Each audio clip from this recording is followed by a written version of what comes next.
Good afternoon, all. I hope all are doing good, got vaccinated. Those who not got vaccinated, please go ahead and get your vaccination done. Well, we all are back with yet another live session today, and the topic is COVID-19 and neurological problem. So to give away a message or answer all my questions, we have Dr. Santosh with us, who's a consultant at Specialist Hospital, Bangalore. So welcome to the program. Thank you. So I have lined up few questions today. So my first questions will be, how is COVID connected with neurology? ಅಂದರೆ Covid ಹಾಗೂ ನರ ವೈಜ್ಞಾನಿಕ ಹೇಗೆ ಸಂಬಂಧ ಇದೆ ಅಂತ sir answer ಮಾಡ್ತಾರೆ. Hello, I am Dr. Santosh here, consultant neurologist. Thank you for so much nice introduction. Yeah, Covid ಮತ್ತು ನ್ಯೂರಾಲಜಿ ಹೇಗೆ ಕನೆಕ್ಟೆಡು ಅಂತ ಇವ್ರ question. Neurological problems have been very common, ಅಂದರೆ ಭಾಳ ಕಾಮನ್ ಪ್ರಾಬ್ಲಮ್ ಇದು. ಭಾಳ ಎಲ್ಲ ಫ್ಯಾಮ್ಲಿಯಲ್ಲಿ ಎಲ್ಲರೂ ಎಷ್ಟೋ ಜನರು ಎಕ್ಸ್ಪೀರಿಯನ್ಸ್ ಮಾಡಿರ್ತಾರೆ. ಬೀಟ್ ಹೆಡೇಕು, ಬೇರೆ ನರ್ವ್ ವೀಕ್ನೆಸ್ ಸಿಮ್ಟಮ್ಸ್ ಲೈಕ್ ಪ್ಯಾರಸ್ಥೀಷಿಯಾ ಅಂತೀವಿ, ಅಂದರೆ ಪ್ರಿಕ್ಕಿಂಗ್ ಸೆನ್ಸೇಷನ್ನು ಕಾಲಲ್ಲಿ ಕೈಯಲ್ಲಿ, ಅದೆಲ್ಲ ಇಲ್ಲ ಏನೋ ಒಂದು ಕೈ ವೀಕ್ನೆಸ್ಸು, ಕಾಲು ವೀಕ್ನೆಸ್ಸು, ಇಲ್ಲ ಸ್ಟ್ರೋಕು, ಎಲ್ಲರಿಗೆ ಗೊತ್ತಿರೋದೆ, ಸಾಧಾರಣವಾಗಿ ಮುಂಚೆಯಿಂದನೇ ಎಲ್ಲರಿಗೆ ಗೊತ್ತಿರೋದೆ. ಬಟ್ ಕೋವಿಡ್ ಬಂದ ಮೇಲಿಂದ ಕೋವಿಡ್ ಇನ್ಫೆಕ್ಷನ್ ಆಗಿರೋರಲ್ಲಿ ಪೋಸ್ಟ್ ಕೋವಿಡ್ ಇನ್ಫೆಕ್ಷನ್ ಅಂತೀವಿ. ಅಂದರೆ ಪೋಸ್ಟ್ ಕೋವಿಡ್ ಇನ್ಫೆಕ್ಷನ್ ಯಾವಾಗ ಹೇಳ್ತಾರೆ ಅಂದರೆ, ಕೋವಿಡ್ ಇನ್ಫೆಕ್ಷನ್ ಬಂದು ಸರಿಯಾದಮೇಲೆ up to 3 months post covid. So ಆ ಡ್ಯೂರೇಷನಲ್ಲಿ ಯಾವಾಗಾದರೂ ನ್ಯೂರಾಲಜಿಕಲ್ ಪ್ರಾಬ್ಲಮ್ಸ್ ಬರೋ ಚಾನ್ಸಸ್ ಜಾಸ್ತಿ ಆಗಿದೆ. ಅಕಾರ್ಡಿಂಗ್ ಟು ರೀಸೆಂಟ್ ಡಾಟಾ, ಈಗ ಪೋಸ್ಟ್ ಕೋವಿಡ್ ಇದರಲ್ಲಿ ಸಿನಾರಿಯೋ ಒಳಗೆ neurological problems around 10% of total diseases ಆಗಿದೆ ಅಂತೆ, or it will still be increasing, ಆ ಥರ ಇದೆ. ಸೊ ಆ ಥರ ಇರೋದ್ರಿಂದ ಇವೆಲ್ಲ ಪೋಸ್ಟ್ ಕೋವಿಡ್ ಪೇಷಂಟ್ಸಲ್ಲಿ ಹೆಡ್ಏಕಿಂದ ಹಿಡಿದು ಬೇರೆ ಬೇರೆ ನರ್ವ್ ವೀಕ್ನಿಂಗ್ ಸಿಮ್ಟಮ್ಸ್ ಆಗಲಿ, ಸ್ಟ್ರೋಕ್ ಆಗಲಿ, ಇಲ್ಲ ಬ್ರೈನ್ ಬೇರೆ ಸೆಕೆಂಡ್ರಿ ಇನ್ಫೆಕ್ಷನ್ ಆಗಲಿ, ಬೇರೆ ಇವೆಲ್ಲ ಭಾಳ ಕಾಮನ್ ಆಗಿಬಿಟ್ಟಿದ್ದಾವೆ. Basically all the diseases which were existing, ಅಂದರೆ ನ್ಯೂರಾಲಜಿಕಲ್ ಪ್ರಾಬ್ಲಮ್ಸ್ ಮುಂಚೆ ಯಾವ್ಯಾವ ಇದ್ವೋ ಅವು ಈಗ ಆ್ಯಂಪ್ಲಿಫೈ ಆಗಿಬಿಟ್ಟಿದ್ದಾವೆ ಪೋಸ್ಟ್ ಕೋವಿಡ್. ಬಿಕಾಸ್ ಕೋವಿಡ್ಡು ಸ್ವಲ್ಪ ಆಲ್ಟ್ರೇಷನ್ಸ್ ಮಾಡುತ್ತೆ, ವಿಚ್ ವಿಲ್ ಡಿಸ್ಕಸ್ ಮುಂದೆ ಡಿಸ್ಕಷನ್ಸಲ್ಲಿ. Thank you. Thank you, doctor. So next question, sir.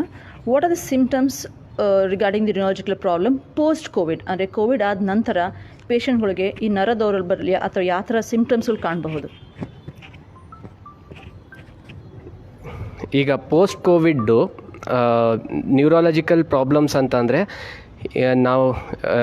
ನಾವು ಇಲ್ಲಿ ಪರ್ಸ್ನಲಾಗಿ ಈಗ ಡೇ ಟು ಡೇ ಬೇಸಿಸಲ್ಲಿ ಎಕ್ಸ್ಪೀರಿಯನ್ಸ್ ಮಾಡ್ತಿರೋದಾಗಲಿ, if you take up any data across India or across world ಅಂತ ನೋಡಿದರೆ, most common the associated problem post infection covid infection ಅಂದರೆ it is anxiety and headache. ಈಗ ಆ್ಯಂಗ್ಸೈಟಿ, ಈಗ headache for example already existent ಇದೆ, which is increase post covid, ಅಂದರೆ covid infection ಆದಮೇಲೆ headache increase ಆಗಿದೆ. But the anxiety associated with it, ಅಂದರೆ ಇದು covid related ಏನಾಗಿದೆನೋ ಅಂತ ಏನು ಆ್ಯಂಗ್ಸೈಟಿ ಪ್ರೊಡ್ಯೂಸ್ ಮಾಡುತ್ತೆ, that is much more.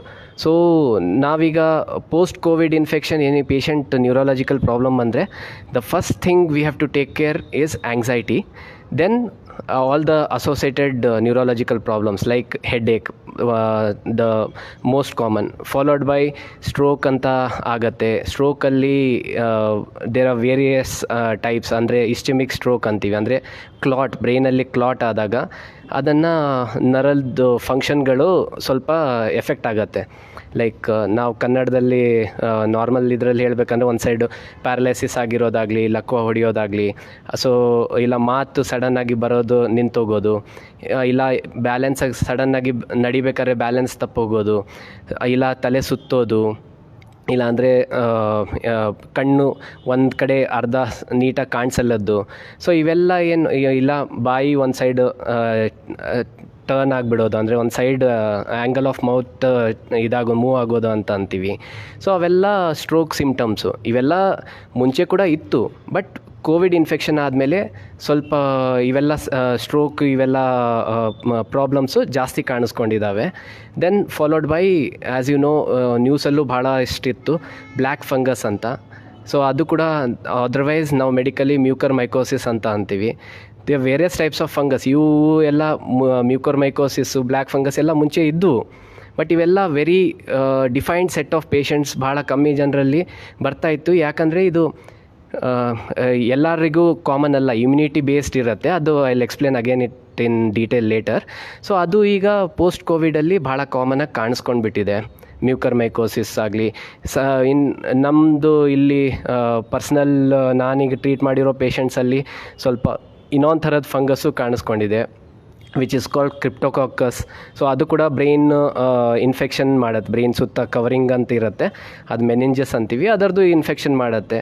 So ಅದು they also can come with headache ಅಂತ ಬಂದಾಗ ಪೋಸ್ಟ್ ಕೋವಿಡ್ ಹಿಸ್ಟ್ರಿ ಇದ್ದಾಗ ನಾವು ಅವೆಲ್ಲ ಡೀಟೇಲ್ಸ್ನ ಚೆಕ್ ಮಾಡ್ತೀವಿ, ಅದಕ್ಕೆಲ್ಲ ಟೆಸ್ಟಿಂಗ್ ಎಲ್ಲ ಮಾಡ್ತೀವಿ. ಸೊ ಇನ್ನೂ ಸಾಕಷ್ಟು ಪ್ರಾಬ್ಲಮ್ಸ್ ಹೇಳಬೇಕು ಅಂದರೆ ನರ್ವ್ ವೀಕ್ನಿಂಗ್ ಪ್ರಾಬ್ಲಮ್. ನಾವು ಮುಂಚೆ ಹೇಳ್ದಂಗೆ ಪೆರಿಫೆರಲ್ ನ್ಯೂರೋಪತಿ ಅಂತೀವಿ, ಲೈಕ್ ಪ್ರಿಕ್ಕಿಂಗ್ ಸೆನ್ಸೇಷನ್ನು, ಟಿಂಗ್ಲಿಂಗು, ಆರ್ ಈಗ ಪಾದದಲ್ಲಾಗಲಿ ಕೈಯಲ್ಲಾಗಲಿ ಏನೋ ಇರುವೆ ಓಡಾಡ್ತಿರೋ ಥರ ಸೆನ್ಸೇಷನ್ ಆಗಲಿ, ಅವೆಲ್ಲ ಪ್ಯಾರಸ್ಥೀಷಿಯಾಸ್ ಅಂತೀವಿ ನಾವು ಜನರಲ್ ನಮ್ಮ ಮೆಡಿಕಲ್ ಟರ್ಮಲ್ಲಿ.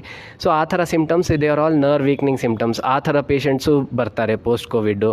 ಇಲ್ಲ ಒಂದೊಂದು ಸ್ಪೆಸಿಫಿಕ್ ಸಿಂಗಲ್ ನರ್ವ್ ವೀಕ್ನಿಂಗ್ ಆಗತ್ತೆ, ಲೈಕ್ ಈ ಬಾಯಿ ಒಂದು ಸೈಡ್ ಸೊಟ್ಟ ಆಗಿಬಿಡೋದು, ಅದನ್ನು ಫೇಶಿಯಲ್ ನರ್ವ್ ಪ್ಯಾಲ್ಸಿ ಅಂತ ಅಂತೀವಿ. ಅದನ್ನು lower motor neuron facial nerve palsy ಅಂತೀವಿ, ಅದು ನೋಡಿದ್ದೀವಿ post covid. Or single nerve weakening, like ಕಾಲು ಮೇಲೆ ಈ ಥರ ಕಾಲನ್ನು ಎತ್ತಿ ಓಡಾಡೋಕ್ಕಾಗಲ್ಲ, ಅದು ಕೆಳಗೆ ಬಿದ್ದೋಗುತ್ತೆ, that is called foot drop. So foot drop ಒಂದು specific nerve weakening symptom. So ಆ ಥರ ಎಲ್ಲ ಪ್ರಾಬ್ಲಮ್ಸು ಪೋಸ್ಟ್ ಕೋವಿಡ್ ನೋಡಿದ್ದೀವಿ. But so many of the problems ಏನಿದಾವೆ post covid are treatable.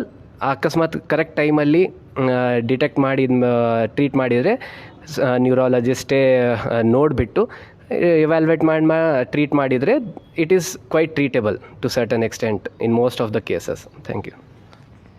Thank you, doctor. So tingling andre doctor, something what we call it as numb jaw hidiyodu, numb hidiyodu ಅನ್ನೋದು we call it as tingling. Okay, thank you, doctor. So ತಮ್ಮ ಮೂರನೇ ಪ್ರಶ್ನೆ sir. So what are the risk factors due to this and ಯಾವ ಜನರಿಗೆ ಇದು ಹೆಚ್ಚು ಕಂಡು ಬರಬಹುದು? ಅಂದರೆ what are the vulnerable patients who get affected with this? ಹೌದು, this is a nice question. ಈಗ ಎಲ್ಲರೂ ಇಷ್ಟೆಲ್ಲ ನ್ಯೂರಾಲಜಿಕಲ್ ಪ್ರಾಬ್ಲಮ್ಸು ಬರುತ್ತೆ ಅಂತಂದಾಗ ಎಲ್ಲರೂ ಕೋವಿಡ್ ಇನ್ಫೆಕ್ಷನ್ ಬಂದವರು ಫುಲ್ ಅಂದರೆ ಟೆನ್ಷನ್ ತೊಗೊಂಡು ನನಗೂ ಇದಾಗಿರ್ಬೋದು ಅಂತಂದರೆ ನಾನು I will be in turn helping you to increase your anxiety, which I don't want to do. So ಇದರಲ್ಲಿ ಕೋವಿಡ್ ಇದು ಪೋಸ್ಟ್ ಕೋವಿಡಲ್ಲಿ ಯಾರ್ಯಾರು who are more prone for such symptoms, neurological problems ಆಗಲಿ ಬೇರೆ ಈ ಥರ ನಾನೆಲ್ಲ ಎಕ್ಸ್ಪ್ಲೇನ್ ಮಾಡಿರೋದು ಸಿಮ್ಟಮ್ಸಲ್ಲಿ ಯಾರು ಮೋಸ್ಟ್ ಕಾಮನ್ಲಿ ವಲ್ನರೇಬಲ್ ಪಾಪ್ಯುಲೇಷನ್ ಅಂತೀವಿ. ಇವರು ಏನು ಅಂತಂದರೆ first thing is severity of Covid infection. Covid ಇನ್ಫೆಕ್ಷನ್ನು ಈಗ ಮೈಲ್ಡ್ ಇನ್ಫೆಕ್ಷನ್ ಬಂದು ಮನೆಯಲ್ಲೇ ಟ್ರೀಟ್ಮೆಂಟ್ ತೊಗೊಂಡಾಗಲಿ ಟ್ಯಾಬ್ಲೆಟ್ಸ್ ತೊಗೊಂಡು ಇಂಪ್ರೂವ್ ಆಗಿರೋರಲ್ಲಿ ಚಾನ್ಸಸ್ ಆರ್ ವೆರಿ ಲೆಸ್. ಅವರಲ್ಲಿ ನಾವು ಇಷ್ಟೆಲ್ಲ ಸಿಮ್ಟಮ್ಸು ಅದೆಲ್ಲ ಅಷ್ಟು ನೋಡಿಲ್ಲ. ಬಟ್ ಯಾರು ಸಿವಿಯರ್ಲಿ ಎಫೆಕ್ಟ್ ಆಗಿರ್ತಾರೆ, ಯಾರು ಸಿವಿಯರ್ಲಿ ಎಫೆಕ್ಟ್ ಆಗಿ ಅಡ್ಮಿಟ್ ಆಗಿ ICU ರಿಕ್ವೈರ್ಮೆಂಟ್ ಆಗಲಿ ಈ ಥರ ಎಲ್ಲ ಇಂಜೆಕ್ಷನ್ಸ್ ಸಿಕ್ಕಿ, ಯಾಕಂದರೆ they are severely affected by COVID. So ಅವರಲ್ಲಿ post COVID complications are more. ಅದಕ್ಕೆ ಆ್ಯಡ್ ಆನ್ ಮಾಡೋದಕ್ಕೆ ಬೇರೆ ರಿಸ್ಕ್ ಫ್ಯಾಕ್ಟರ್ಸ್ ಏನಿದಾವೆ ಅಂದರೆ age is a risk factor. Okay, ಸ್ವಲ್ಪ ಎಲ್ಡರ್ಲಿ ಏಜ್ ಅದಿದ್ರೆ ಜಾಸ್ತಿ chances. But still it is noticed in all the age groups, ಸ್ವಲ್ಪ higher priority like in elderly.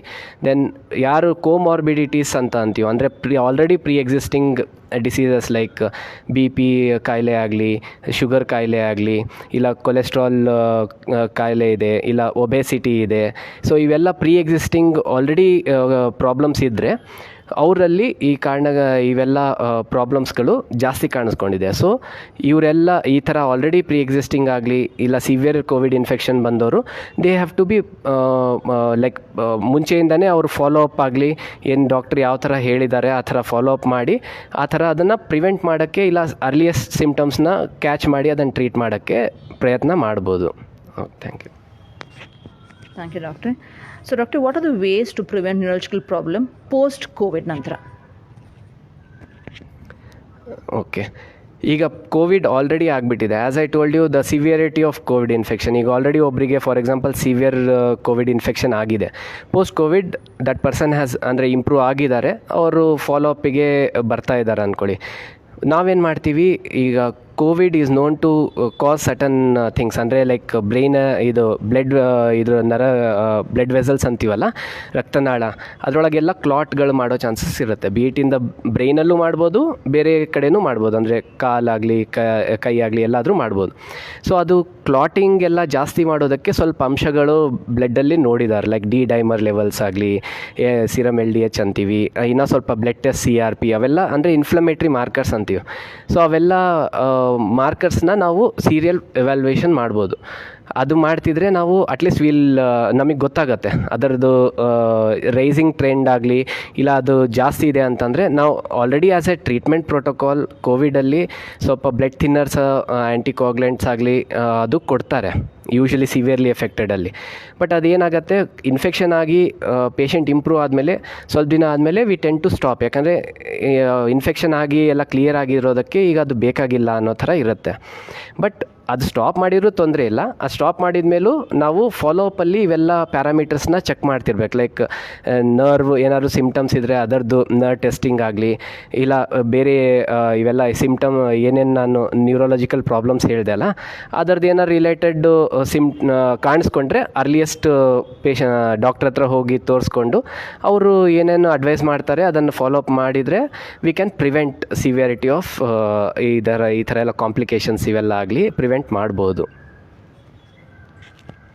So the message is, the early you meet the doctor, we can prevent the more damages. Yes. Okay. So now what are the alarming symptoms? ಅಂದರೆ ನನಗೆ ಇವಾಗ ಈ ಥರ ಆಗಿದೆ, ನಾನು ಯಾವಾಗ ಹಾಸ್ಪಿಟಲ್ಗೆ ಹೋಗಬೇಕು, ಯಾವಾಗ ನ್ಯೂರೋ ತಜ್ಞನ ನೋಡಬೇಕು ಅನ್ನೋ ಅಲಾರಮ್ ಯಾವಾಗ ಗೊತ್ತಾಗುತ್ತೆ ಪೇಷಂಟ್ಗಳಿಗೆ? ಓಕೆ, ಇಷ್ಟೊತ್ತು ನಾವು ಕಾಮನ್ ಎಲ್ಲ ನ್ಯೂರಾಲಜಿಕಲ್ ಪ್ರಾಬ್ಲಮ್ಸು ಹೇಳಿದೆ. ಅದರೊಳಗೆ ಮೋಸ್ಟ್ ಕಾಮನ್ ಏನು ಹೇಳಿದ್ದು ಆ್ಯಂಗ್ಸೈಟಿ ಆ್ಯಂಡ್ ಹೆಡ್ಏಕಲ್ಲಿ for example headache, if let us take it into consideration. ಈಗ ಹೆಡ್ಏಕಲ್ಲಿ ಸಾಕಷ್ಟು ಜನರು post COVID they come with headache. ನಮ್ಮದು ರೆಗ್ಯುಲರ್ ಈಗ ಪೋಸ್ಟ್ ಕೋವಿಡ್ OPDಸಲ್ಲಿ ನಾವು ರೆಗ್ಯುಲರ್ ಹೆಡ್ಏಕ್ಸ್ ನೋಡ್ತೀವಿ. But not all headaches are alarming.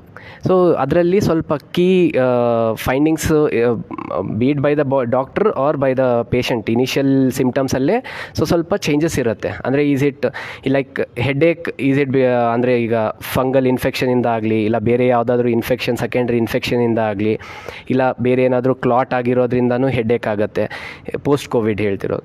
So ಇವೆಲ್ಲದರಿಂದ ಆಗ್ತಿದೆನಾ? ಏನು simple headache post COVID may be because of anxiety, sleep deprivation, ಇವೆಲ್ಲ ಸ್ಟ್ರೆಸ್ಫುಲ್ ಫ್ಯಾಕ್ಟರ್ಸಿಂದನೂ ಹೆಡ್ಏಕ್ ಇನ್ಕ್ರೀಸ್ ಆಗ್ಬೋದು. ಇಲ್ಲ ಪೋಸ್ಟ್ ಕೋವಿಡ್ ಟ್ರಾನ್ಸಿಯೆಂಟ್ಲಿ, ಅಂದರೆ ಎಷ್ಟೋ ಜನರಿಗೆ post COVID for some duration ಅವ್ರಿಗೆ ಹೆಡ್ಏಕ್ ಇರುತ್ತೆ, ಬಟ್ ಸಿಮ್ಟಮೆಟಿಕಲಿ ನಾವು ಟ್ರೀಟ್ ಮಾಡಿದಾಗ ದೇ ರೆಸ್ಪಾಂಡ್ ವೆರಿ ವೆಲ್, ಅಂದರೆ ಇಂಪ್ರೂವ್ ಆಗಿಬಿಡ್ತಾರೆ, then they don't have any symptoms at all. So ಆ ಥರದವರಿಗೆ ನಾವು in the first go like ನಿಮಗೆ ಮನೆಯಲ್ಲಿ ಆ ಥರ ಹೆಡ್ಏಕ್ ಇಟ್ಸ್ ನಾರ್ಮಲ್ ಹೆಡ್ಏಕ ಏನು ಸಿವಿಯಾರಿಟಿ ಅಲಾರ್ಮಿಂಗ್ ಸೈನ್ ಅಂತ ಗೊತ್ತಾಗಬೇಕಂದ್ರೆ severe headache like sudden onset, ಮುಂಚೆ ಯಾವಾಗೂ ನೋಡಲಾರ್ದಂಥದ್ದು headaches which is continuous or recurring, ಸರಿ ಬರ್ತಾ ಇದೆ. ಇಲ್ಲ ಮಾರ್ನಿಂಗ್ ಎದ್ದ ತಕ್ಷಣ ಸಿವಿಯರ್ ಹೆಡ್ಏಕ್ ಬಂದು ವಾಮಿಟಿಂಗ್ ಆಗೋದು, early morning headache with vomiting ಅಂತೀವಿ. ಇಲ್ಲ ಕಣ್ಣಿಂದ ಮಂಜು ಕಾಣಿಸೋದು, ಬ್ಲರಿಂಗ್ ಆರ್ ಡಬಲ್ ವಿಷನ್ ಅಂತೀವಿ, ಎರಡೆರಡು ಕಾಣಿಸೋದು, ಅಂದರೆ ಒಂದೇ ವಸ್ತು ಎರಡೆರಡು ಥರ ಅನಿಸೋದು, ಬೀಟ್ ಇನ್ ಎನಿ ಡೈರೆಕ್ಷನ್. ಇಲ್ಲ ಅಂತಂದರೆ ನಿಮಗೆ ತಲೆ ಹೆಡ್ಏಕ್, ತಲೆನೋವು ಜೊತೆ ತಲೆ ಸುತ್ತು ಬರೋದು, ಇವೆಲ್ಲ ಸಿಮ್ಟಮ್ಸ್ ಬರ್ತಿದೆ. ಇಲ್ಲಾಂದರೆ ನಿಮಗೆ ಈಗ ನೈಟು ಹೆಡ್ಏಕಿಂದ ನಿದ್ದೆ ಬರಲಾರ್ದಂಗೆ ಎದೋಳೋದು, ಅಂದರೆ ಮಲ್ಕೊಂಡಿರ್ತೀರ ಬಟ್ ಸಿವಿಯರ್ ಹೆಡ್ಏಕಿಂದ ಎಚ್ಚರ ಆಗಿ ಮತ್ತೆ ಕುತ್ಕೊಂಡ್ಬಿಡೋದು, ಇವೆಲ್ಲ ಆಗ್ತಿದೆ ಅಂತಂದರೆ definitely the headache is severe. ಅಂದರೆ ಯು ಹ್ಯಾವ್ ಟು ಡೆಫಿನೆಟ್ಲಿ ಜಲ್ದಿ ಡಾಕ್ಟ್ರಿಗೆ ವಿಸಿಟ್ ಮಾಡಿ ಇದರ ಫರ್ದರ್ ಟೆಸ್ಟಿಂಗ್ ಎಲ್ಲ ಮಾಡಿಸ್ಬೇಕು ಅಂತ. ಸ್ವಲ್ಪ ಹೆಡ್ಏಕ್ಸಲ್ಲಿ ಈವನ್ ನೆಕ್ ಪೇನ್ ಎಲ್ಲ ಆಗುತ್ತೆ, ಸಿವಿಯರ್ ನೆಕ್ ಪೇನ್. ಸೊ ಆ ಥರ ಇದ್ದರೂ it is a important symptom, ಅಂದರೆ ತಕ್ಷಣ ಡಾಕ್ಟ್ರಿಗೆ ತೋರಿಸ್ಬೇಕು. ಸಿಂಪಲ್ ಅಂದರೆ ಹೆಡ್ಏಕ್ ಇದೆ ಬಟ್ ಮ್ಯಾನೇಜಬಲ್ಲು, ನಮಗೆ ಡೇ ಟು ಡೇ ಆ್ಯಕ್ಟಿವಿಟೀಸಲ್ಲಿ ಅಷ್ಟು ಹ್ಯಾಂಪರ್ ಮಾಡ್ತಿಲ್ಲ. ಡೇ ಟೈಮ್ ಸ್ವಲ್ಪ ಹೆಡ್ಏಕ್ ಬರ್ಬೋದು, ಬಟ್ ಮಲ್ಕೊಂಡಾಗ ಚೆನ್ನಾಗಿ ನಿದ್ದೆ ಬರುತ್ತೆ, ಫ್ರೆಶ್ ಆಗಿ ಎದ್ದೊಳ್ತೀವಿ. ಬೆಳಗ್ಗೆ ಎದ್ದ ತಕ್ಷಣ ಹೆಡ್ಏಕ್ ಆಗಿ ವಾಮಿಟಿಂಗ್ ಬರೋದು ಆ ಥರ ಏನು ಸೈನ್ಸ್ ಇಲ್ಲ ಅಂತಂದರೆ that is not A alarming symptom ಅಂತ ಆಗತ್ತೆ, ಅಂದರೆ ಅಷ್ಟು ಹೆದರ್ಕೊಳ್ಳುವಂಥದ್ದು ಇಲ್ಲ. ಬೇರೆ ಸಿಮ್ಟಮ್ಸಲ್ಲಿ ಈಗ ನಾನು ಹೇಳಿದೆ, ನರ ವೀಕ್ನಿಂಗ್, ಇದರಲ್ಲಿ ಪ್ರಿಕ್ಕಿಂಗು ಆ ಥರ ಎಲ್ಲ ಸೆನ್ಸೇಷನ್ ಇರುತ್ತೆ. ಬರೀ ಮೈಲ್ಡ್ ಏನೋ ಒಂದು ಕಾಲಲ್ಲಾಗಲಿ ಎರಡು ಪಾದಗಳಲ್ಲಾಗಲಿ ಅಷ್ಟೇ ಸ್ವಲ್ಪ ಪ್ರಿಕ್ಕಿಂಗ್ ಇದೆ, ಅಷ್ಟು ಜಾಸ್ತಿ ನಮ್ನೆಸ್ ಇದೆ. ಬಟ್ ಅಷ್ಟು ಜಾಸ್ತಿ ಇಲ್ಲ, ಕೈಯಲ್ಲೂ ಏನಿಲ್ಲ, ಕಾಲಲ್ಲಿ ಒಂದು ಸ್ವಲ್ಪ ಇದೆ ಮೇಲೆ, ಅಂದರೆ ಆ್ಯಂಕಲಿಂದ ಮೇಲಾಗಲಿ ನೀವರಿಗಾಗಲಿ ಏನು ಆ ಥರ ಏನು ಕಾಣಿಸ್ಕೊತಿಲ್ಲ ಅಂತಂದರೆ ನಾವು ಕನ್ಸಲ್ಟ್ ಮಾಡಿದರೆ ಒಳ್ಳೆಯದು. ಇಲ್ಲಾಂದರೆ we can wait also. But ಆ ಥರ ಪ್ರಿಕ್ಕಿಂಗ್ ಸೆನ್ಸೇಷನ್ ಯಾವ್ದು ಅಲಾರ್ಮಿಂಗ್ ಅಂತಂದರೆ, ಪ್ರಿಕ್ಕಿಂಗ್ ಸೆನ್ಸೇಷನ್ ಅದೆಲ್ಲ ಪಾದದಲ್ಲಿ ಕಾಣಿಸ್ಕೊಂಡು ಡೇ ಬೈ ಡೇ ಇನ್ಕ್ರೀಸ್ ಆಗ್ತಾ ಹೋಗೋದು. ಲೈಕ್ ಫಾರ್ ಎಕ್ಸಾಂಪಲ್ ಫಸ್ಟ್ ಬರೀ ಪಾದದಲ್ಲಿತ್ತು, ನೆಕ್ಸ್ಟ್ 1 or 2 ಡೇಸಲ್ಲಿ ಮೇಲೆ ಆ್ಯಂಕಲ್ ಮೇಲೆ ನೀವರಿಗೆ ಬಂತು, ಆಮೇಲೆ ಫ್ಲೋರು ನಡಿಬೇಕಾದ್ರೆ ಸೆನ್ಸೇಷನ್ ಗೊತ್ತಾಗ್ತಿಲ್ಲ, ಅಂದರೆ ನಾವು ನೆಲದ ಮೇಲೆ ನಡಿತಿದ್ದೀವ ಏನು ಕಾಟನ್ ಮೇಲೆ ನಡಿತಿದ್ದೀವ ಅಂತ ಡೌಟ್ ಆಗುತ್ತೆ.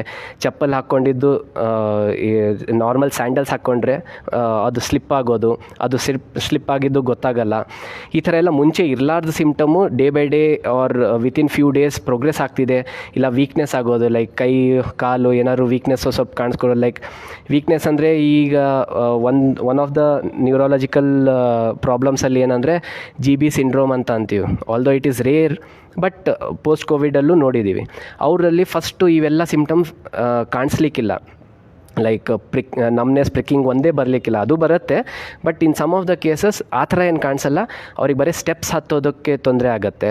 ಇಲ್ಲ ಕೆಳಗೆ ಕೂತ್ಕೊಂಡಾಗ ಸ್ಕ್ವಾಟಿಂಗ್ ಪೋಸ್ಚರ್ ಅಂತೀವಿ, ಅಲ್ಲಿಂದ ಮೇಲೆ ಎದೋಳಕ್ಕೆ ವಿತೌಟ್ ಸಪೋರ್ಟ್ ಕಷ್ಟ ಆಗುತ್ತೆ, which was not there before. ಅಂದರೆ ಮುಂಚೆ ಆ ಥರ ಇದ್ದಿಲ್ಲ, ಬಟ್ ಈಗ ಸಡನ್ನಾಗಿ 1-2 ದಿನದಿಂದ ಆ ಥರ ಕಾಣಿಸ್ಕೊಂಡಿದೆ. ಅಂದರೆ ಅದು proximal muscle weakness or proximal radicular symptom ಅಂತಲೇ ಅಂತೀವಿ. ಸೊ ಅದಕ್ಕೆ ಆ ಥರ ಎಲ್ಲ ಸಿಮ್ಟಮ್ಸ್ ಕಾಣಿಸ್ಕೊತಿದೆ, which is of sudden onset. ಅಂದರೆ ಇಮಿಡಿಯೇಟ್ ಕಾಣಿಸ್ಕೊಂಡು 1-2-3 ದಿನದಲ್ಲಿ ಇಲ್ಲ ಸ್ವಲ್ಪ ದಿನದಲ್ಲಿ ಇನ್ಕ್ರೀಸ್ ಆಗ್ತಾ ಹೋಗ್ತಿದೆ ಅಂತಂದರೆ definitely it's an alarming symptom. ಅದು ಕನ್ಸಲ್ಟ್ ಮಾಡಬೇಕಾಗೋದು. ಇನ್ನು ನಾನು ಸ್ಟ್ರೋಕ್ ಸಿಮ್ಟಮ್ಸು ಹೇಳಿದೆ ಸಾಕಷ್ಟು. ಅದು ಇಂಬ್ಯಾಲೆನ್ಸ್ ಆಗೋದು, ಸಡನ್ನು ಒಂದು ಸೈಡ್ ಪ್ಯಾರಲೈಸಿಸ್ ಆಗೋದು, ಕೈಯೋ ಕಾಲೋ ವೀಕ್ನೆಸ್ ಆಗೋದು, ಸಡನ್ ಆನ್ಸೆಟ್. ಸೊ ಈ ಥರ ಏನಾರು ಆದರೆ ಅದು ಇಮಿಡಿಯೇಟ್ಲಿ ಅಲಾರ್ಮಿಂಗ್ ಸಿಮ್ಟಮ್. ಇಮಿಡಿಯೇಟ್ಲಿ ಡಾಕ್ಟ್ರಿಗೆ, ಸ್ಪೆಸಿಫಿಕಲಿ ನ್ಯೂರಾಲಜಿಸ್ಟ್ ಆಗಲಿ ಇಲ್ಲ ಯಾವುದಾದ್ರೂ ಒಳ್ಳೆ ಡಾಕ್ಟ್ರಿಗೆ ಹೋಗಿ ತೋರಿಸ್ಬೇಕಾಗಿರೋದು.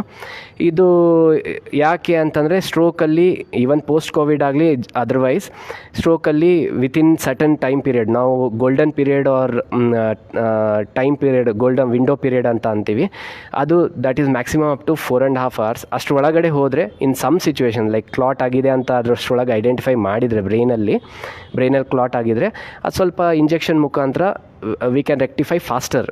ಲೈಕ್ ಎಷ್ಟೋ ತಿಂಗಳುಗಳಲ್ಲಾಗೋ ಕ್ಲಾಟನ್ನು ಡಿಸಾಲ್ವ್ ಮಾಡೋದನ್ನು ಅಷ್ಟೇ ವಿಂಡೋ ಪೀರಿಯಡ್ ಅವ್ರ ಗೋಲ್ಡನ್ ಪೀರಿಯಡಲ್ಲಿ ಕಂಡುಹಿಡಿದ್ರೆ ಅದನ್ನು ನಾವು immediately within few hours, within few ಡೇಸನ್ನು ರೆಕ್ಟಿಫೈ ಮಾಡ್ಬೋದು. ಸೊ ಭಾಳ ಡ್ರಾಸ್ಟಿಕ್ ಚೇಂಜಸ್ ಇರುತ್ತೆ. ಸೊ ಎಲ್ಲ ಹೇಳಿದ್ದು ಅಲಾರ್ಮಿಂಗ್ ಸಿಮ್ಟಮ್ಸ್ ಏನಾರಿದ್ದರೆ ಇಮಿಡಿಯೇಟ್ ಕನ್ಸಲ್ಟ್ ಮಾಡಿ. Thank you. Thank you, doctor. So one ನೇರ ಪ್ರಶ್ನೆ, what exactly does virus do to our nervous system?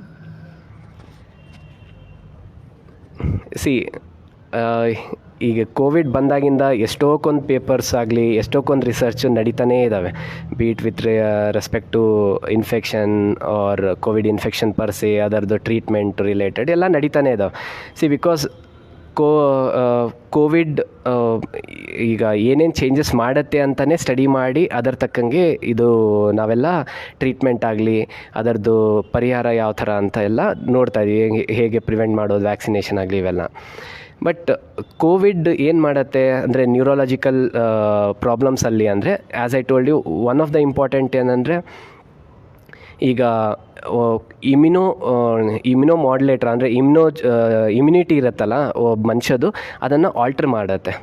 So ಇಮ್ಯುನಿಟಿನ ಆಲ್ಟ್ರ್ ಮಾಡಿ ಆ ಮನುಷ್ಯಗೆ they make him susceptible to other infection. ಅಂದರೆ ಯಾವ ಇನ್ಫೆಕ್ಷನ್ ಜನರಲಿ ಬರಲ್ಲ ಅವರಿಗೆ ಸಸೆಪ್ಟಿಬಲ್ ಮಾಡುತ್ತೆ, ಅಂದರೆ ಆ ಇನ್ಫೆಕ್ಷನ್ ಈಸಿಲಿ ಆ ಮನುಷ್ಯಗೆ ಹತ್ಕೊಳ್ಳೋ ಥರ ಮಾಡುತ್ತೆ.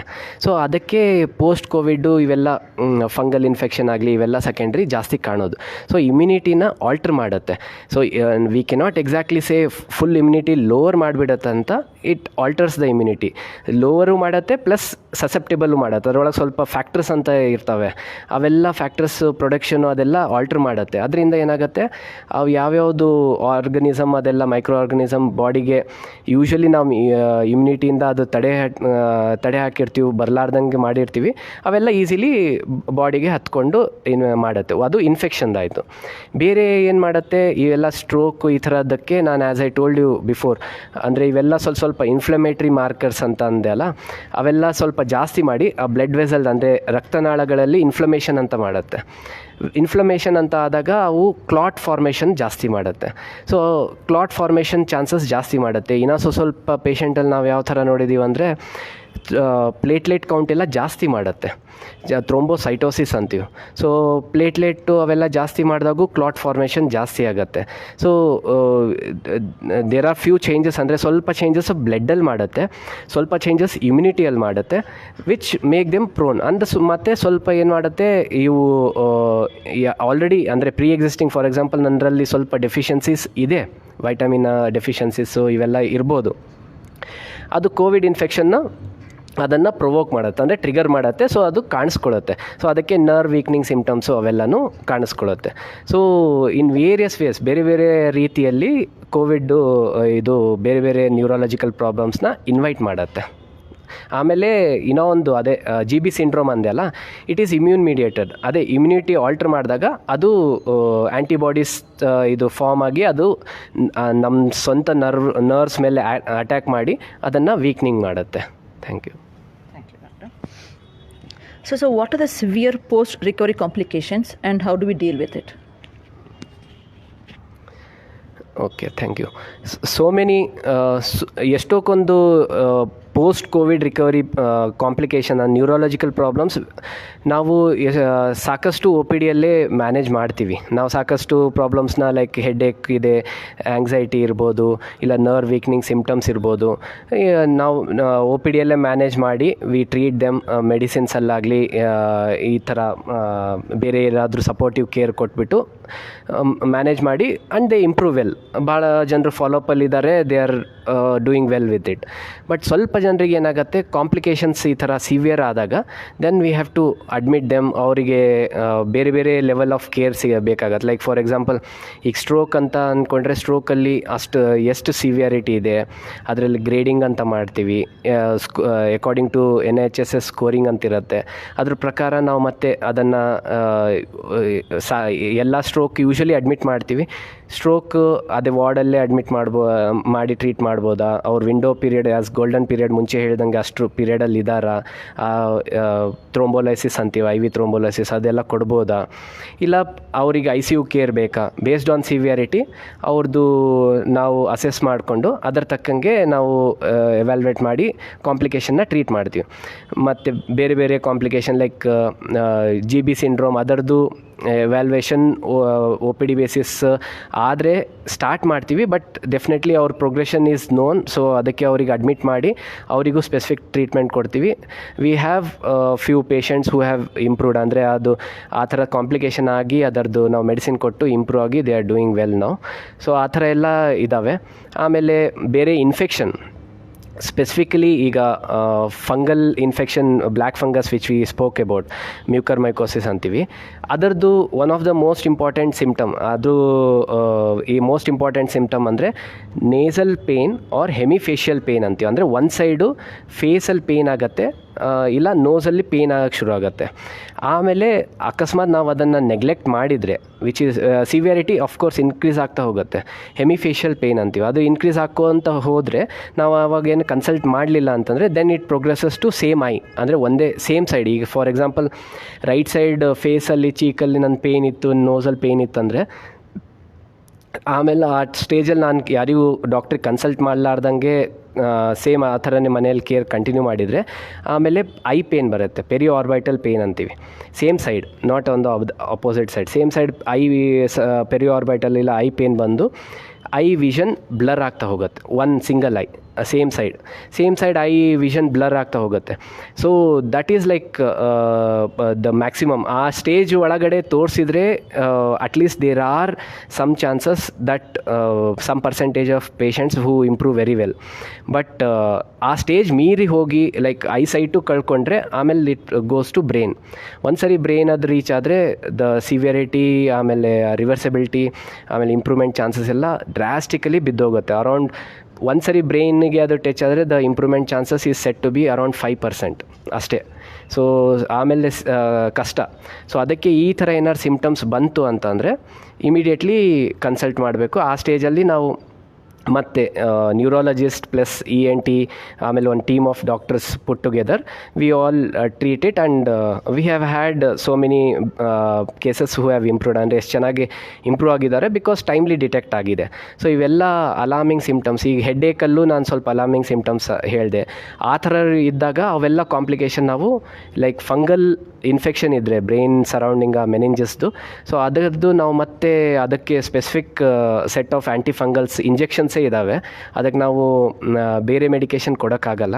ಸೊ ಅದನ್ನು ಮತ್ತೆ ಅಡ್ಮಿಟ್ ಮಾಡಿ ಅವೆಲ್ಲ ಕೋರ್ಸ್ ಕಂಪ್ಲೀಟ್ ಮಾಡಿ ಆಮೇಲೆ ಫಾಲೋಅಪ್ಪಲ್ಲಿದ್ದಾಗ ಫಾಲೋಅಪ್ಪಲ್ಲಿ they are doing well. But ಆ ಸ್ಟೇಜಲ್ಲಿ ಟ್ರೀಟ್ಮೆಂಟ್ ಈಸ್ ವೆರಿ ಇಂಪಾರ್ಟೆಂಟ್. ಆ ಸ್ಟೇಜಲ್ಲಿ ಅದನ್ನು ಐಡೆಂಟಿಫೈ ಮಾಡಿ ಆ ಲೆವೆಲಲ್ಲಿ B it in ward, ICU ಇಲ್ಲ OPD ಬೇಸಿಸು ಯಾವ್ಯಾವ ಸ್ಟೇಜಲ್ಲಿ ಅವರು ಡಾಕ್ಟ್ರ್ ನೋಡಿ ಯಾವ ಥರ ಅನಿಸತ್ತೋ ಆ ಥರ ಟ್ರೀಟ್ ಮಾಡಬೇಕಾಗತ್ತೆ. Thank you. Dr. Nanna, personal question. You said like patients get start ಆಗುತ್ತೆ symptoms from nose, maybe muscular chin or eye. So what is the timeline sir? ಅಂದರೆ ಇದು ಒಂದೇ ದಿನದಲ್ಲಿ ಕಾಣಿಸ್ಕೊಳ್ಳುತ್ತಾ ಅಥವಾ ದಿನಕ್ಕೆ ಹಬ್ಬುತ್ತಾ? ಬಿಕಾಸ್ ಪೇಷಂಟ್ಸ್ ಗೊತ್ತಾಗಬೇಕಾಗತ್ತೆ. ಮೇ ಬಿ ಕೆಲವರು ಬರೀ ಮೂಗು ನೋವು ಕಾಣಿಸ್ಕೊಬೋದು, ಕಣ್ಣು ಕಾಣಿಸ್ಕೊಂಡ್ರೆ 1-2 ದಿನ ಆಗ್ಬೋದು. ಸೊ ಇದೆಲ್ಲ ಒಂದೇ ದಿನ ಲಕ್ಷಣಗಳ ಅಥವಾ ವೆಯ್ಟ್ ಮಾಡಬೇಕಾಗತ್ತಾ ಅವರು? ಒಳ್ಳೆ ಕ್ವಶನು. ಈ ಥರ ಸೈನ್ಸಲ್ಲಿ ಅಂದರೆ ಈಗ nasal pain and or same side hemifacial pain ಅಂತೀವಿ. ಈ ಸೈನ್ಸ್ ಕಾಣಿಸ್ಕೊಂಡಾಗ ಇದು ಎಸ್ಪೆಷಲಿ ಬ್ಲ್ಯಾಕ್ ಫಂಗಸಲ್ಲಿ ಪ್ರೋಗ್ರೆಷನ್ ಭಾಳ ಫಾಸ್ಟಾಗಿರುತ್ತೆ. So usually within few days, ಈಗ ನಾವು ಲೈಕ್ ಫಾರ್ ಎಕ್ಸಾಂಪಲ್ ಹೆಮಿಫೇಶಿಯಲ್ ಈ ಥರ ಪೇನ್ ಇರೋ ಪೇಷಂಟಲ್ಲಿ ನಾವು ಅವಾಗ ಒಂದೊಂದು ಸರಿ ಸಿಚುವೇಶನ್ಸ್ ಯಾವ ಥರ ಇರುತ್ತೆ ಅಂದರೆ ಅವಾಗ ಸ್ಕ್ಯಾನ್ ಮಾಡಿರ್ತಾರೆ, ಇಲ್ಲ ಪೆರಿಫೆರಿಯಲ್ಲಿ ಎಲ್ಲಾದರೂ ಹೊರಗಡೆ ಮಾಡಿರ್ತಾರೆ, ಬಟ್ ಅದು ಸ್ವಲ್ಪ ಡೌಟ್ ಕಾಣಿಸ್ಕೊಂಡಾಗ ಕಳಿಸಿರ್ತಾರೆ. 3-4 or 2-3 ಡೇಸೇ ಲೇಟಾಗಿ ಬಂದರೂ ನಾವು ಮತ್ತೆ ಸ್ಕ್ಯಾನ್ ಮಾಡ್ತೀವಿ, ಯಾಕಂದರೆ ಅಷ್ಟೊತ್ತಿಗೆ ಅದು ಪ್ರೋಗ್ರೆಸ್ ಆಗಿರುತ್ತೆ. So it is A matter of days, so not even weeks. So ಆ ಥರ ಪೇನ್ ಎಸ್ಪೆಷಲಿ ಹೆಮಿಫೇಶಿಯಲ್ ಪೇನ್ ಅದು ಪೋಸ್ಟ್ ಕೋವಿಡ್ಡು ಅದು ಸಿವಿಯರಾಗಿ ಇನ್ಫೆಕ್ಟ್ ಆಗಿತ್ತು, ನೀವು ಕೋವಿಡ್ ಇನ್ಫೆಕ್ಷನ್ನು, ನೀವು ICU ಲೆವೆಲ್ ಟ್ರೀಟ್ಮೆಂಟ್ ಆಗಲಿ ಇಲ್ಲ ಅಡ್ಮಿಟ್ ಆಗಿ ಟ್ರೀಟ್ಮೆಂಟ್ ತೊಗೊಂಡಿದ್ದೀರಾ, ಅದಾದಮೇಲೆ ವಿತಿನ್ ನೆಕ್ಸ್ಟ್ 3 months ನಿಮಗೆ ಯಾವಾಗಾದರೂ ಹೆಮಿಫೇಶಿಯಲ್ ಪೇನ್ ಕಾಣಿಸ್ತಿದೆ ಅಂದರೆ within days you have to consult. ಅಂದರೆ ನೀವು ವೆಯ್ಟ್ ಮಾಡೋಕ್ಕಾಗಲ್ಲ. ಲೈಕ್ ನೀವು ನೆಕ್ಸ್ಟ್ ವೀಕ್ ಹೋಗೋಣ ಇಲ್ಲ ಒಂದು 4 ದಿನ ಬಿಟ್ಟು ಹೋಗೋಣ ಅಂದರೆ ಅಷ್ಟೊತ್ತಿಗೆ ಅದು ಭಾಳ ಪ್ರೋಗ್ರೆಸ್ ಆಗಿರುತ್ತೆ. So it is like matter of 1-2 days are few hours, ಆ ಥರ ಬೇಗ ಬರಬೇಕಾಗತ್ತೆ, ಅಂದರೆ within days. Okay Sir, this is a direct question from one of our viewers who want to know, sir, have you noticed any post complication after COVID vaccination? Okay, first before answering this question, let me tell you, COVID-19 vaccination is very safe and please ಎಷ್ಟೋ ಜನರು ಅಂದರೆ ಇದ್ರ ಬಗ್ಗೆ ದೇಶ ಪೂರ್ತಿ ಜಗತ್ತೇ research ಮಾಡಿ ಅದ್ರ ಬಗ್ಗೆ ಇಷ್ಟೆಲ್ಲ ಡೀಟೇಲಾಗಿ ಇದು ಮಾಡಿ ಇಷ್ಟು ಬೇಗ ವ್ಯಾಕ್ಸಿನ್ ತಂದಿರೋದೇ ಹೆಚ್ಚು. ಸೊ ಅದಕ್ಕೆ and it is very effective. ಎಲ್ಲರೂ ತೊಗೊಂಡಿರೋರಲ್ಲಿ ಮೈಲ್ಡ್ ಸಿಮ್ಟಮ್ಸು ಅದೆಲ್ಲ ಕಾಣಿಸ್ಕೋಬಹುದು, ಇಲ್ಲ most of them are doing really good. So first my message is like please ಹೋಗಿ ವ್ಯಾಕ್ಸಿನೇಷನ್ ತೊಗೊಳ್ಳಿ, because it is very safe and very effective. And ಪಾಪ ಭಾಳ ಜನರು ಇದಕ್ಕೆ ಕಷ್ಟಪಟ್ಟಿದ್ದಾರೆ ಈ ವ್ಯಾಕ್ಸಿನ್ನ ತರೋದಕ್ಕೆ. See any vaccine, be it COVID-19 vaccine or any other vaccine, has some complication. ಏನು ಒಬ್ಬೊಬ್ಬರು ಲೈಕ್ ಮೇ ಬಿ ಲೈಕ್ ಫೀವರೇ ಆಗಿರ್ಬೋದು, ಒಬ್ಬೊಬ್ಬರಲ್ಲಿ ಮೈಯಾಲ್ಜಿಯಾ ಬಾಡಿ ಏಕ್ ಆಗಿರ್ಬೋದು, ಇಲ್ಲ ಒಬ್ಬೊಬ್ಬರಲ್ಲಿ ಹೆಡ್ಏಕ್ ಬರುತ್ತೆ, ಬೇರೆ ಬೇರೆ ಸಿಮ್ಟಮ್ಸ್ ಆಗಿ ಬರುತ್ತೆ. ಬಟ್ ಅವೇ ಮೋಸ್ಟ್ ಕಾಮನ್ ಸಿಮ್ಟಮ್ಸು. ಬಟ್ ಅದು ಶಾರ್ಟ್ ಲಾಸ್ಟಿಂಗ್, ಸ್ವಲ್ಪ ಮೈನರಾಗಿ ಟ್ರೀಟ್ಮೆಂಟ್ ತೊಗೊಂಡ್ರೆ ಇಂಪ್ರೂವ್ ಆಗಿಬಿಡುತ್ತೆ. ಅದು it is there with so many of the vaccines. So ಎಷ್ಟೋ ವ್ಯಾಕ್ಸಿನ್ಸ್ಗಳಲ್ಲಿ ಸ್ವಲ್ಪ ಆದರೂ ಸೈಡ್ ಎಫೆಕ್ಟು ಯಾವಾಗಾದರೂ ಅಂದರೆ ಬರೋ ಚಾನ್ಸಸ್ ಇರುತ್ತೆ ಯಾರಿಗಾದರೂ ಒಬ್ಬರಿಗೆ. ಬಟ್ ಇನ್ಸಿಡೆನ್ಸ್ ನಾವು ಯಾವ ಥರ ಹೋಗ್ತೀವಿ ಅಂದರೆ ಇನ್ಸಿಡೆನ್ಸ್ ನೋಡ್ತೀವಿ. Like vaccine is very very safe, ಕೋವಿಡ್-19 ವ್ಯಾಕ್ಸಿನ್. ಬಟ್ ಆಫ್ಕೋರ್ಸ್ ಕಾಂಪ್ಲಿಕೇಶನ್ ಒಬ್ಬೊಬ್ಬರಲ್ಲಿ ಕಾಣಿಸ್ಕೊಂಡಿದ್ದಿಲ್ಲ, ಬಟ್ ಅದು ಎಷ್ಟು rare, like 1 in 1 lakh or 1 in 1 million ಆ ಥರ ಇರುತ್ತೆ. ಸೊ ಆ ಸಿವಿಯರಿಟಿ ಅಂದರೆ ಕಾಂಪ್ಲಿಕೇಶನ್ ಅಷ್ಟು ಜನರಲ್ಲಿ ಒಬ್ರಿಗೆ ಆಗೋದಕ್ಕೆ ನಾವು ಅಷ್ಟು ಜನರಿಗೆ ತಡೆಗಟ್ಟೋದು ಒಳ್ಳೆಯದಲ್ಲ. ಸೊ ವ್ಯಾಕ್ಸಿನೇಷನ್ ತೊಗೊಳ್ಳಿ. ಕಾಂಪ್ಲಿಕೇಶನ್ ನೋಡಿದ್ದೀವಿ ಡೆಫಿನೆಟ್ಲಿ ರೇರ್, ಬಟ್ ಒಂದೊಂದು ಕಾಂಪ್ಲಿಕೇಶನ್ ಲೈಕ್ ಇವೆಲ್ಲ ನಾನು ಕಾಮನ್ ಕಾಂಪ್ಲಿಕೇಶನ್ ಅಂದರೆ ಸಿಂಪ್ಟಮ್ ಹೇಳಿರೋದು ನೋಡಿದ್ದೀವಿ. ಅದು ಬಿಟ್ಟು one of the most important rare complication ಅಂದರೆ ಅದೇ ಅವಾಗ ಹೇಳಿದ GB ಸಿಂಡ್ರೋಮ್ ಅಂತ ಹೇಳಿದೆ, or it is called as AIDP. ಭಾಳಷ್ಟು ವೇರಿಯಂಟ್ಸ್ ಇದ್ದಾವೆ. GB ಸಿಂಡ್ರೋಮ್ ಅಂದರೆ ಅದರಲ್ಲಿ ನರ ವೀಕ್ನಿಂಗ್ ಸಿಂಪ್ಟಮ್ಸು ಶುರು ಆಗುತ್ತೆ. Usually it is called ascending paralysis, ಅಂದರೆ ಪಾದದಿಂದ ಇಲ್ಲ ಕಾಲಿಂದ ಶುರುವಾಗಿ ವೀಕ್ನಿಂಗ್ ಸಿಂಪ್ಟಮ್ಸು ಕೈಯಲ್ಲಿ ಆಮೇಲೆ ಮಾತಲ್ಲಿ ಆ ಥರ ಕಾಣಿಸ್ಕೊಳ್ಳುತ್ತೆ. ಬಟ್ ಅದು ಭಾಳ ರೇರು. ಅದು ಒಂದ್ಸರಿ ಅಪ್ಪಿತಪ್ಪಿ ಕಾಣಿಸ್ಕೊಂಡ್ರೆ ಇಟ್ ಈಸ್ ರ್ಯಾಪಿಡ್ಲಿ ಪ್ರೋಗ್ರೆಸಿಂಗ್, ಅಂದರೆ ಭಾಳ ಫಾಸ್ಟ್ ಪ್ರೋಗ್ರೆಸ್ ಆಗುತ್ತೆ. Within days, like may be within a week 3-4 days ಆ ಥರ ಅದು ಇನ್ಕ್ರೀಸ್ ಆಗ್ತಾ ಗೊತ್ತಾಗುತ್ತೆ. ಆ ಥರ ಆದರೆ ಅದಕ್ಕೂ ಟ್ರೀಟ್ಮೆಂಟ್ ಇದೆ. ಬಟ್ ಆ incidence is very rare. Like ಎಷ್ಟೋ ಕೋಟಿ ಜನರಿಗೆ ಹಾಕಿದ್ದು ವ್ಯಾಕ್ಸಿನೇಷನ್ ಹಾಕಿದ ಮೇಲೆ ಎಲ್ಲೋ ಫ್ಯೂ ನಂಬರ್ ಆಫ್ ಪೇಷಂಟ್ಸನ್ನು ಕಾಣಿಸ್ಕೊಂಡಿದ್ದಾರೆ. I have also come across few patients, may be 2-3 or 1 or 2. So ಅದು out of so much of huge population who is vaccinated. So ಅದಕ್ಕೆ ನಾವು ಇದ್ದಾವೆ ಕಾಂಪ್ಲಿಕೇಶನ್ಸ್ ಇದ್ದಾವೆ, but very rare. Although the vaccine is very safe. ಹೋಗಿ ದಯವಿಟ್ಟು ಅವಕಾಶ ಸಿಕ್ಕಾಗ ತೊಗೊಳ್ಳಿ. ಯಾವ ವ್ಯಾಕ್ಸಿನ್ ಆದರೂ ಪರವಾಗಿಲ್ಲ. ಯಾವ್ಯಾವ್ದು ಅಪ್ರೂವ್ ಆಗಿದಾವೋ ಆ ಅಪ್ರೂವ್ ಆಗೋ ಮುಂಚೆ ಎಲ್ಲ ಸೈಡ್ ಎಫೆಕ್ಟ್ಸ್ನ ಇನ್ಸಿಡೆನ್ಸ್ನ ಟೆಸ್ಟ್ ಮಾಡಿ ಆಮೇಲೆ ಪಾಪ್ಯುಲೇಷನಿಗೆ ಅಪ್ರೂವ್ ಮಾಡೋದು. ಸೊ ಅಪ್ರೂವ್ ಮಾಡಿದ್ದಾರೆ ಅಂದರೆ ಕಾಂಪ್ಲಿಕೇಶನ್ ಇದ್ದರೂ ಭಾಳ ರೇರು ಅಂತ ಅಪ್ರೂವ್ ಮಾಡಿದ್ದಾರೆ. ಪ್ಲೀಸ್ ಅಂಡ್ ಎಫೆಕ್ಟಿವ್ ಅಂತ ಇದೆ, ಪ್ಲೀಸ್ ತೊಗೊಳ್ಳಿ. Thank you. So a statement, please get yourself vaccinated. As Sir told, it is safe to get vaccinated. So ಮತ್ತು ಕೊನೆಯ ಪ್ರಶ್ನೆ ನನ್ನ ಕಡೆಯಿಂದ, ಸೊ ಶೀಸಸ್ ಅಥವಾ ಫಿಟ್ಸ್ ನಾವೇನು ಹೇಳ್ತೀವಿ ಕನ್ನಡದಲ್ಲಿ, ಇದು ಬಂದಾಗ ಏನು ಮಾಡಬೇಕು, ಏನು ಮಾಡಬಾರದು? ಈಗ ಸೀಜರ್ ಆರ್ ಫಿಟ್ಸ್ ಅಂತ ಅಂತೀವಿ. ಫಿಟ್ಸ್ ಅಂತ ಬಂದಾಗ ಅದು ಯೂಶ್ವಲಿ ಎಲ್ಲಾದರೂ ಅಂದರೆ ಅನ್ನೋನ್ ಪ್ಲೇಸಲ್ಲಿ ಅನ್ಎಕ್ಸ್ಪೆಕ್ಟೆಡ್ ಆಗಿ ಅನ್ನೋನ್ ಸಿಚುವೇಷನಲ್ಲಿ ಬರುತ್ತೆ. ಆವಾಗ ಯಾರ್ಯಾರು ಜೊತೆಯಲ್ಲಿರ್ತಾರೆ ಯಾರು ಇರಲ್ಲ ಅದು ಗೊತ್ತಾಗಲ್ಲ. ನಾನೇನೋ ಒಂದು ಜನರಲ್ ಸಿನಾರಿಯೋ ಹೇಳ್ತೀನಿ. ಯಾಕೆ ಅಂದರೆ ನಾನು ಎಲ್ಲ ಸಿಚುವೇಷನ್ಗೆ you can think over and apply. But for example, ಈಗ ಯಾರೋ ನೀವು ರೆಸ್ಟೋರೆಂಟಲ್ಲಾಗಲಿ ರೋಡಲ್ಲಾಗಲಿ ಯಾರಾದರೂ ಸಡನ್ನಾಗಿ ಫಿಟ್ಸ್ ಥರ ಬಂದು ಜರ್ಕಿಂಗ್ ಮೂಮೆಂಟ್ ಆಗಿ ಈ ಥರ ಎಚ್ಚರ ಇರಲಾರ್ದಂಗೆ ಬಾಯಲ್ಲಿ ನೊರೆ ಬರ್ತಾ ಹೋಗಿ ಬಿದ್ದುಬಿಡ್ತಾರೆ ಅಂತ ಅಂದ್ಕೊಳ್ಳಿ. ನೀವು ಅಲ್ಲಿ ಸ್ವಲ್ಪ ಜನರು ಇದ್ದೀರಾ, ಆರ್ ಮನೆಯಲ್ಲೂ ಬರ್ಬೋದು, ಮನೆಯಲ್ಲೂ ಫ್ಯಾಮಿಲಿ ಮೆಂಬರ್ಸ್ ಇದ್ದಾಗ ಬರ್ಬೋದು. ಸೊ ಆವಾಗ ಭಯ ಪಡುವಂಥದ್ದು ಏನಿಲ್ಲ. ಅವರು ಯಾರು ಫಿಟ್ಸ್ ಬರ್ತಿರತ್ತೆ ಅವರಿಗೆ ನೀವು ನಿಧಾನಕ್ಕೆ, ಅಂದರೆ ಎಲ್ಲೂ ಅಕ್ಕಪಕ್ಕದಲ್ಲಿ ಲೈಕ್ ಫಾರ್ ಎಕ್ಸಾಂಪಲ್ ಮೆಟಲ್ ಆಗಲಿ ಇಲ್ಲ ಎತ್ತರದಲ್ಲಿದ್ದಾರೆ ಅಲ್ಲಿಂದ ಕೆಳಗೆ ಬಿದ್ದುಬಿಡೋ ಚಾನ್ಸಸ್ ಇರುತ್ತೆ. ಸೊ ಅವರಿಗೆ ಫಸ್ಟು ಅದು ಸೇಫ್ ಪ್ಲೇಸ್ ಯಾವುದೋ ಅಕ್ಕಪಕ್ಕದಲ್ಲಿ, ಈಗ ಬೆಡ್ ಆದರೆ ಬೆಡ್ಡು ಇಲ್ಲ ಸರೌಂಡಿಂಗ್ಸ್ ಎಲ್ಲಿ ಆ ಜರ್ಕಿಂಗ್ ಮೂಮೆಂಟಿಂದ ಅವರಿಗೆ ತಗಲಾರ್ದಂಗೆ ಸೆಲ್ಫ್ ಇನ್ಫ್ಲಿಕ್ಟೆಡ್ ಅಂದರೆ ಇಂಜುರೀಸ್ ಅಂತ ಅಂತೀವಿ. ಅವ್ರದವ್ರು ಯಾಕಂದರೆ ಅವರಿಗೆ ಆ ಟೈಮಲ್ಲಿ ಎಚ್ಚರ ಇರಲ್ಲ, ಅವ್ರವ್ರು ಇಂಜೂರ್ ಆಗಲಾರ್ದಂಗೆ ಒಳ್ಳೆ ಜಾಗದಲ್ಲಿ ಅವ್ರಿಗೆ ಮಲಗಿಸ್ಬಿಟ್ಟು ನೀವು ಅವರಿಗೆ ಮಲಗಿಸ್ಬಿಟ್ಟು, ನೀವು ಮುಂಚೆ ಹೇಳ್ತಿದ್ರು ಅದು ಬಾಯಲ್ಲಿ ಇಲ್ಲ ಕೈಯಲ್ಲಿ ಐರನ್ದು ಏನಾದರೂ ಮೆಟಲ್ ಐಟಮ್ ಕೊಡಬೇಕು, ಇಲ್ಲ ಇದು ನಾವು ನಾಲ್ಗೆ ಕಚ್ಕೊತಿದ್ರೆ ಒಬ್ಬೊಬ್ಬರು ಬೆರಳು ಹಾಕಿ ಅದನ್ನು ತೆಗಿಯೋಕ್ಕೆ ಟ್ರೈ ಮಾಡೋದು, ಅವೆಲ್ಲ ಪ್ಲೀಸ್ ಮಾಡೋಕ್ಕೆ ಹೋಗಬೇಡಿ. ಯಾವುದು ಆ ಥರದ್ದು ಯಾವುದು ಪ್ರೂವನ್ ಇಲ್ಲ. ಅವೆಲ್ಲ ಸೀಜರ್ಸ್ ಇಂಪ್ರೂವ್ ಇಲ್ಲ ಫಿಟ್ಸ್ ಇಂಪ್ರೂವ್ ಮಾಡತ್ತಂತಿಲ್ಲ. ನೀವೇನು ಮಾಡಬೇಕು ಅಂದರೆ ಅವ್ರಿಗೆ ಒಂದು ಒಳ್ಳೆ ಪ್ಲೇಸಲ್ಲಿ ಎಲ್ಲಿ ಇಂಜೂರ್ ಆಗಲಾರ್ದಂಗೆ, ಹೈಟಲ್ಲಿ ಇರಲಾರ್ದಂಗೆ, ಇಲ್ಲ ಎಲೆಕ್ಟ್ರಿಸಿಟಿ ಆಗಲಿ ಮೆಟಲ್ ಆಗಲಿ ಇರಲಾರ್ದಂಥ ಜಾಗದಲ್ಲಿ ಮಲಗಿಸ್ಬಿಟ್ಟು ಒಂದು ಸೈಡನ್ನು ತಿರುಗಿಸ್ಬೇಕು. ಲೈಕ್ ನಾನು ಈ ಫಾರ್ ಎಕ್ಸಾಂಪಲ್ ಫಿಟ್ಸ್ ಯಾರಿಗಾದ್ರೂ ಬರ್ತಿದೆ ಅಂದರೆ ಅವ್ರಿಗೆ right lateral or left lateral ಅಂತ, ಅಂದರೆ ರೈಟ್ ಸೈಡಲ್ಲಾಗಲಿ ಲೆಫ್ಟ್ ಸೈಡಲ್ಲಾಗಿ ಈ ಥರ ಮಲಗಿಸ್ಬಿಟ್ಟು ತಿರುಗಿಸ್ಬೇಕು ಒಂದು ಸೈಡು. ಯಾಕೆ ಅಂತಂದರೆ ಅವರು ಏನು ಫ್ರಾತಿಂಗ್ ಬರ್ತಿರತ್ತೆ ಅದು ಸೀದಾ ಮಲ್ಕೊಂಡ್ರೆ ಲಂಗ್ಸಲ್ಲಿ ಹೋಗೋ ಚಾನ್ಸಸ್ ಇರುತ್ತೆ. ಸೊ ಒಂದು ಸೈಡ್ ತಿರುಗಿಸಿದ್ರೆ ಏನಾಗುತ್ತೆ, ಆ ಫ್ರಾತ್ ಎಲ್ಲ ಇರೋದು ಹೊರಗೆ ಬರುತ್ತೆ. ಅದು ಲಂಗ್ಸಲ್ಲಿ ಅಪ್ಪಿತಪ್ಪಿ ಹೋಯಿತು ಜಾಸ್ತಿ ಫ್ರಾತ್ ಅದೆಲ್ಲ ಅಂದರೆ ಇನ್ಫೆಕ್ಷನ್ ಆಗೋ ಚಾನ್ಸಸ್ ಇರುತ್ತೆ, ಲಂಗ್ ಇನ್ಫೆಕ್ಷನ್. ಮತ್ತು ನೀವು ಅವರು ಅವ್ರ ಟಂಗ್ನ ಬೈಟ್ ಮಾಡ್ತಿದ್ರು, ನೀವು ಕೈ ಹಾಕೋದಾಗಲಿ ಇದೆಲ್ಲ ಹಾಕಿ ಅದನ್ನು ತೆಗಿಯೋದು ಟ್ರೈ ಮಾಡೋಕ್ಕೆ ಹೋಗಬೇಡಿ. ಯಾಕಂದರೆ ಅವ್ರು ಎಷ್ಟು ಸ್ಟ್ರೆಂತ್ ಇರುತ್ತೆ ಅಂದರೆ ಅವ್ರು ಕಚ್ಚಿಬಿಟ್ರೆ ನಿಮ್ಮದು ಬೆರಳು ಇಂಜುರಿ ಆಗೋ ಚಾನ್ಸಸ್ ಇರುತ್ತೆ. ಮೆಟಲ್ಲು ಅದೆಲ್ಲ ಏನು ಕೊಡೋಕ್ಕೆ ಹೋಗಬೇಡಿ. ಜಸ್ಟ್ ಒಂದು ಸೈಡ್ ಟರ್ನ್ ಮಾಡಿ ಅವ್ರಿಗೆ ಆದಷ್ಟು ಸ್ವಲ್ಪ ಒಬ್ಬಿಬ್ಬರು ಜೊತೆಯಲ್ಲಿದ್ದುಬಿಟ್ಟು ಅವ್ರದ್ದು ಆ್ಯಕ್ಟಿವಿಟಿ ಅದೇನು ಜರ್ಕಿಂಗು ನಡೀತಿರುತ್ತೆ, usually less than a minute or 1-2 ಮಿನಿಟ್ಸಲ್ಲಿ ಕಮ್ಮಿ ಆಗಿಬಿಡುತ್ತೆ ಅಂತಾನೆ.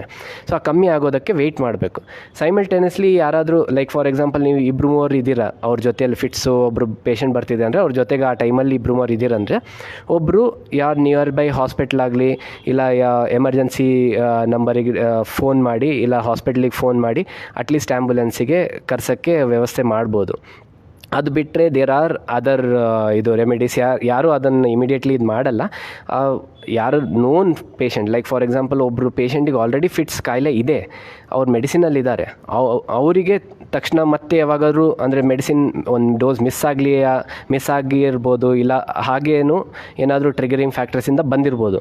ಸೊ ಆ ಥರ ಸಿಚುವೇಷನಲ್ಲಿ ಒಬ್ಬೊಬ್ಬರಲ್ಲಿ ಅವ್ರ ಫ್ಯಾಮಿಲಿ ಮೆಂಬರ್ಸ್ ಹತ್ರ ಒಂದೊಂದು ನೇಸಲ್ ಸ್ಪ್ರೇ ಅದೆಲ್ಲ ನಾವು ಅಡ್ವೈಸ್ ಮಾಡಿರ್ತೀವಿ. ಅದೇನಾದರೂ ಇದ್ದರೆ ಅದನ್ನು ಒಂದ್ಸರಿ ನೇಸಲ್ ಸ್ಪ್ರೇ ಅಂತ ಬರುತ್ತೆ, ಮಿಡಾಜೋಲಾಮ್ ನೇಸಲ್ ಸ್ಪ್ರೇ ಅಂತ, ಅದನ್ನು ಡೋಸ್ ಡಾಕ್ಟರ್ ಹೇಳಿದರೆ ಅದ್ರ ಪ್ರಕಾರ ನಾವು ನೋಸಲ್ಲಿ ಸ್ಪ್ರೇ ಮಾಡ್ಬೋದು ಇಫ್ ಅಪಾರ್ಚುನಿಟಿ ಆ ಥರ ಸಿಕ್ಕಿಲ್ಲ ಅಂತಂದರೆ ಜಸ್ಟ್ ಒಂದು ಸೈಡ್ ಟರ್ನ್ ಮಾಡಿ ಅವರಿಗೆ ಸ್ವಲ್ಪ ಸಪೋರ್ಟ್ ಜೊತೆಯಲ್ಲಿದ್ದುಬಿಟ್ಟು ಏನು ಇಂಜುರಿ ಮಾಡಲಾರ್ದಂಗೆ ಅದು ಕಮ್ಮಿ ಆಗೋರಿಗೆ ವೆಯ್ಟ್ ಮಾಡಿ. ಕಮ್ಮಿ ಆಗ್ತಾನೇ ಇಲ್ಲ ಅಂತಂದರೆ ಅಷ್ಟೊತ್ತಿಗೆ ಇವರು ಹಾಸ್ಪಿಟ್ಲಿಂದ ಆಗಲಿ ಇಲ್ಲ ವೆಹಿಕಲ್ ಇದ್ದರೆ ನಿಯರ್ ಬೈ ಹಾಸ್ಪಿಟ್ಲಿಗೆ ಕರ್ಕೊಂಡು ಹೋಗೋದಕ್ಕೆ ಪ್ರಯತ್ನ ಮಾಡಿ. Thank you. Sir, last questions. Any suggestion to our viewers, sir? ಈಗಿಂದ ಪ್ಯಾಂಡಮಿಕ್ ಸಿಚುವೇಷನಲ್ಲಿ ಮೋಸ್ಟ್ ಇಂಪಾರ್ಟೆಂಟ್ ಮೆಸೇಜ್ ಅಂದರೆ ವ್ಯಾಕ್ಸಿನೇಷನ್ ಮಾಡ್ಕೊಳ್ಳಿ. ಯಾಕಂದರೆ ಯಾವುದಾದ್ರೂ ವ್ಯಾಕ್ಸಿನ್ ಸಿಗಲಿ, ಕೋವಿಡ್-19 vaccination, there are various names and Covaxin ಆಗಲಿ, ಕೋವಿಶೀಲ್ಡ್ ಆಗಲಿ, ಸ್ಪುಟ್ನಿಕ್ ವಿ ಆಗಲಿ, ಇಲ್ಲ ಈಗ ನ್ಯೂವರ್ ವ್ಯಾಕ್ಸಿನ್ಸ್ ಬರ್ತಿರೋದು ಯಾವುದಾದ್ರೂ ಆಗಲಿ, please get your self vaccinated. ಅವರು ಗೌರ್ಮೆಂಟು ಈ ಎಲ್ಲ ಶೆಡ್ಯೂಲ್ ಪ್ರಕಾರ ಫಾಲೋ ಮಾಡಿ ಆದಷ್ಟು ಬೇಗ ವ್ಯಾಕ್ಸಿನೇಷನ್ ತೊಗೊಳ್ಳಿ. ಯಾಕಂದರೆ ಯಾರು ಏನಾದರೂ ಹೇಳಿದರೂ ಇನ್ಫೆಕ್ಷನಿಗೆ ಬರೋ ಪ್ರಾಬ್ಲಮ್ಸು ವ್ಯಾಕ್ಸಿನ್ ಪೇಷಂಟ್ಸಲ್ಲಿ ಯಾವಾಗೂ ಬರೋ ಚಾನ್ಸಸ್ ಇಲ್ಲ. They are all very safe. ನಾವು ಈಗ ವ್ಯಾಕ್ಸಿನ್ ತೊಗೊಂಡಿರೋರಲ್ಲಿ ಸಾಕಷ್ಟು they are all healthy, no problem, ಏನೂ ಆ ಥರ ನಮಗೇನು ಪ್ರಾಬ್ಲಮ್ಸ್ ಕಾಣಿಸ್ಕೊಂಡಿಲ್ಲ. ಸೊ ಅದಕ್ಕೆ please go and get vaccinated as soon as possible. ಅದೇ ನಂದು most important message. And all the norms ಏನೀಗ ನಡೀತಿದ್ದಾವೆ like social distancing, wearing mask, sanitizer use ಮಾಡೋದಾಗಲಿ ಇಲ್ಲ ರೆಗ್ಯುಲರ್ ಹ್ಯಾಂಡ್ ವಾಶ್ ಆಗಲಿ, all the protocols please follow that. ಆಮೇಲೆ unnecessary travel ಆಗಲಿ gatherings ಆಗಲಿ ಪ್ಲೀಸ್ ಅವಾಯ್ಡ್ ಮಾಡಿ. ನಾವು ಜನರು ಎಲ್ಲರೂ ಅದನ್ನು ಇಂಪಾರ್ಟೆನ್ಸ್ ಕೊಟ್ಟು ಗೌರ್ಮೆಂಟ್ ಜೊತೆ ಕೋಆಪ್ರೇಟ್ ಮಾಡಿದರೆ ಈ ಪ್ಯಾಂಡಮಿಕ್ನ ಬೇಗ ತಡೆಗಟ್ಟಿಸ್ಬೋದು. Thank you. Thank you, Dr. Santosh, for such valuable suggestions and spending a lot of time along with a very good information to all of viewers.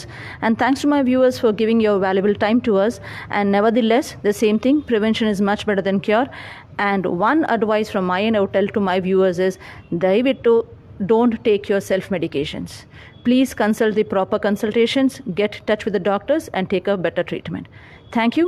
So let's meet up again next week with yet another interesting topic. See you all. Take care. Stay healthy. Bye.